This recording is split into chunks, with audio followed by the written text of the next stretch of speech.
दिल्ली से महज 50 किलोमीटर दूर यूपी के जनपद हापुड़ में एक ऐसा गांव है जहां पिछले 30 वर्षों में किसी झगड़े को लेकर थाने में कोई शिकायत नहीं पहुंची और न ही किसी ग्रामीण के विरुद्ध कोई मुकदमा एफआईआर दर्ज हुई। गांववासी ही आपस में बैठकर विवादों को सुलझा लेते हैं। गांव के अधिकांश लोग शिक्षित और किसान हैं जो स्वयं खेती करते हैं।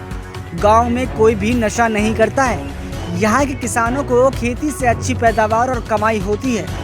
रतनगढ़ गांव में बुजुर्गों का फैसला सर्वोच्च माना जाता है और ग्रामीण किसी भी विवाद की स्थिति में बड़े बुजुर्गों के निर्णय को ही अंतिम निर्णय और सर्वमान्य मानते हैं। आपको बता दें कि किसी भी मामले में विवाद, झगड़ा, मारपीट, रिपोर्ट और मुकदमेबाजी होना एक प्रक्रिया है। कई बार झगड़े सुलझाने के लिए प्रशासनिक अधिकारियों को पुलिस अधिकारियों के साथ मिलकर गांवों में ग्रामीणों के साथ जन चौपाल और शांति सभा तक करनी पड़ती है। इसके बाद भी यूपी के हापुड़ में एक ऐसा गांव है जो दिल्ली से महज 50 किलोमीटर दूर गढ़मुक्तेश्वर कोतवाली क्षेत्र में गंगा के किनारे बसा है। इसका नाम है रतनगढ़। इसमें 3 दशक से कोई रिपोर्ट पुलिस थाने में दर्ज नहीं हुई है। करीब 50 परिवार वाले इस छोटे से गांव में होने वाले झगड़ों को गांव के ही बड़े बुजुर्ग आपस में मिलकर बैठकर सुलझा लेते हैं। गांव में कोई भी नशा करने वाला व्यक्ति नहीं है। सभी शिक्षित हैं और नौकरियों में हैं। गंगा खादर क्षेत्र में बसा रतनगढ़ राजपूतों का गांव है जिसकी आबादी महज 50 परिवार है। गढ़मुक्तेश्वर कोतवाली क्षेत्र में खादर के इस गांव में ज्यादातर परिवार एक ही गोत्र के हैं। सभी परिवार संपन्न किसान हैं और लगभग प्रत्येक परिवार में से 1-2 लोग नौकरी में हैं। गांव में 50 में से 30 परिवारों के पास कार व ट्रैक्टर आदि की सुविधा और जरूरत के साधन उपलब्ध हैं, जबकि वहीं करीब 20 किसान ऐसे हैं जिनके पास 1000 बीघा या उससे अधिक जमीन है। 100% शिक्षित और नशे से मुक्त इस गांव में आज भी सरपंच का ओहदा सर्वोपरि माना जाता है। ज्यादातर लोग उनकी बात मानते हैं। इस गांव में किसानों की संपन्नता का कारण भी यही है कि वह जैविक खेती करते हैं। सबसे बड़ी बात यह है कि गाँव में कोई विवाद नहीं है। 3 दशक से गाँव की कोई रिपोर्ट शिकायत थाने या तहसील में नहीं गई है। गढ़ कोतवाली इंस्पेक्टर नीरज कुमार ने बताया कि रतनगढ़ अलग तरह का गांव है। यहाँ के लोग झगड़ते नहीं हैं। यदि कोई कभी मुंह भाषा भी हो जाती है तो गांव में बड़े बुजुर्ग ही फैसला कर देते हैं। कभी थाने में रिपोर्ट दर्ज कराने के लिए कोई नहीं आया है। थाने के अभिलेखों के अनुसार रतनगढ़ थाने का कोई भी अभियोग पंजीकृत नहीं है। डॉक्टर भवर सिंह। और हम अन्य गाँवों को भी इसका उदाहरण देते हैं। मेरी उम्र 68।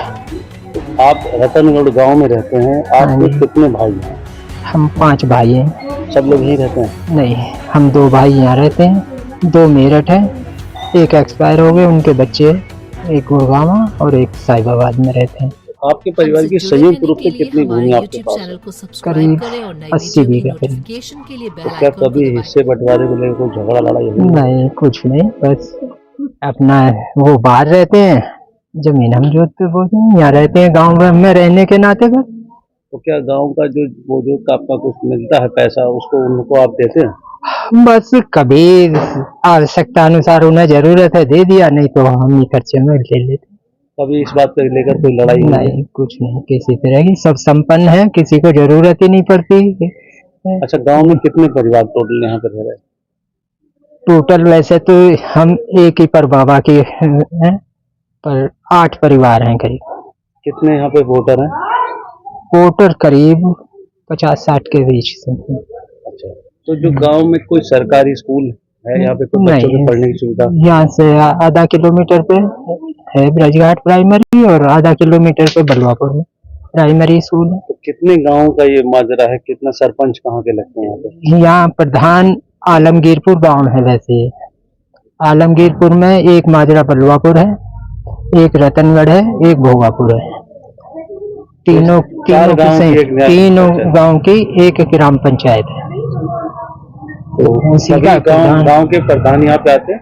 हाँ, आते रहते हैं। कभी कोई अब वैसे ही आ जाते हैं। समस्या यहाँ नहीं होती कुछ भी ना। हमारा उनसे कोई ऐसा वो रहता कि हमारे यहाँ की कोई समस्या है तो उसे हल कराओ। बस थोड़ा बहुत अगर ये है कि लाइट वगैरह की कोई प्रॉब्लम है, किसी तरह की कोई बात है, तो प्रधान से कह दिया भाई हमारे यहाँ लाइट खराब हो गई है, फला लाइट को ठीक करवा दो, या सफाई कर्मचारी नहीं आता है कभी तो उसको भेज दो, बस इतना ही काम है, बाकी गाँव कुछ की जैसे कोई झगड़ा लड़ाई आपस में बच्चों में जाती है उसमें आप हाँ, कहाँ शिकायत करते हैं? पहली बात तो होती नहीं, और शिकायत का नंबर ही नहीं आता किसी का।